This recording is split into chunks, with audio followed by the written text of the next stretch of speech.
it is the desire to want to have it, because there's a difference between someone who was willing to excuse their sin so they can claim God, but it's like you can't have it both ways. Yeah. You got to have it one way. And I know there's people out there who do probably think about these questions. Yeah. And they read these scriptures and they're like, why are these scriptures here? Yeah. Like, what do they mean?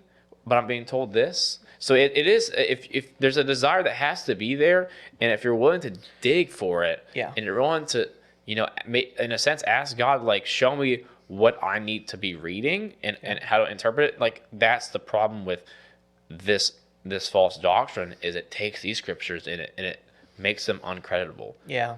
And I mean, here's the other thing. You got to get with God. You have to get in the church. Mm-hmm. God has made us that we need to be among like-minded people, Mm-hmm. right? And that's one of the greatest things, is when we can come to church and we can hear the preaching of the Word of God, and it's inspired by God. And the pastor or whoever's doing the preaching, maybe they don't know your battles. They don't know what you've been going through this week.